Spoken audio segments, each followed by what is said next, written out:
Hi, Long Beach Unified students. Happy Friday. I've told you in every message that I've been thinking about you, and I'm here to tell you I've been thinking about you more since Wednesday of this week. And on that day, we shared the sad news that our schools would not be reopening for the remainder of the year.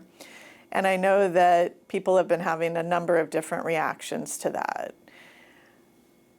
In an earlier conversation, we talked about how everybody matters. And because everybody matters, everybody's feelings matter. So with that, I've been thinking about this idea of disappointment, because the close of schools to the end of the year has been a real disappointment. It's been a loss of the experience that many of you were counting on in all kinds of different ways. Finishing classes, doing end of the year celebrations, field trips, work with partners that you were looking forward to, sporting events, graduation, prom. The list of disappointments kind of seems to go on and on. Something that's really been on my mind is that because we have everybody in our community, we have people who have had all different experiences. We have students who have had lots and lots of different life hurts or disappointments. And we have some students who this may be their first experience with something that feels really disappointing and really hard for them. So we want to acknowledge that we know that you're all there, you're all having the feelings that you're having right now, and that you're all important.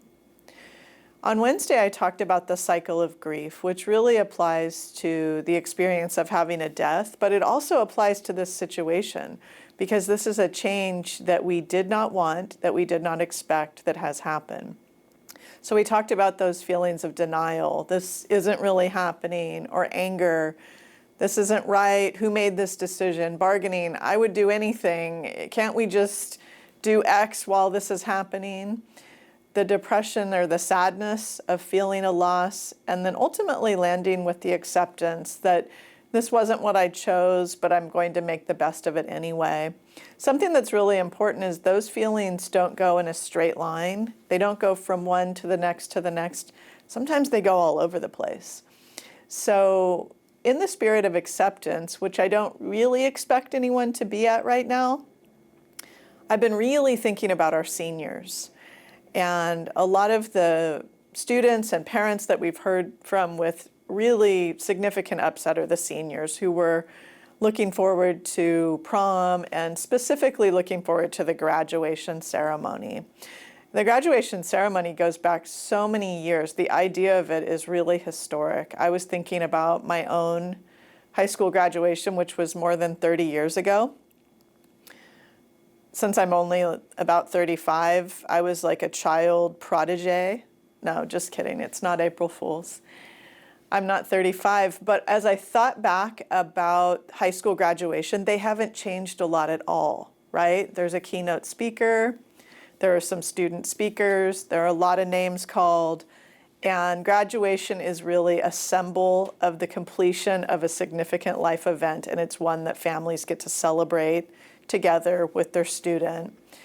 We have a number of families, students in Long Beach every year who graduate, the very first one in their family to graduate from high school. And so there's just tremendous significance around this event. But to the seniors, I want to say to you, every year our graduating class is the most creative, intelligent, innovative group of students that we have ever produced. And that is true for the class of 2020.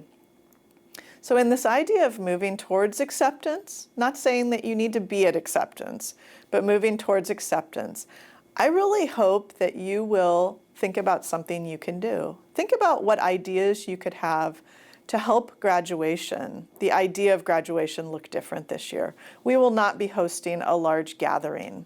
We will not be bringing a large group of people together.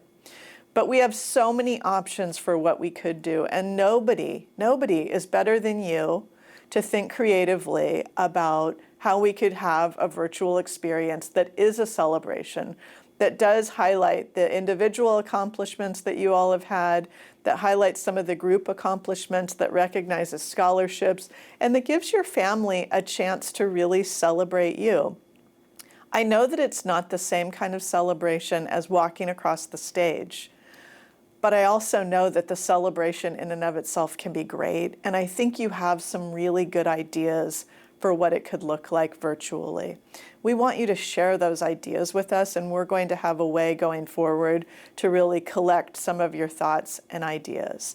And so I encourage you to think about those things in the spirit of moving towards acceptance. And if you're there already, it would be okay. I have a feeling that some of the students are going to move on more quickly than your parents and family members. You can tell them I said so. Sometimes adults have a harder time reaching acceptance than kids do. And if that's true, we understand, but we want your ideas. So be ready to share all those ideas with us and think about how your virtual graduation can really be new and different and unique and real different than what we've been doing for the last many number of years. Take really good care. I'll be thinking about you throughout the weekend. See you again on Monday.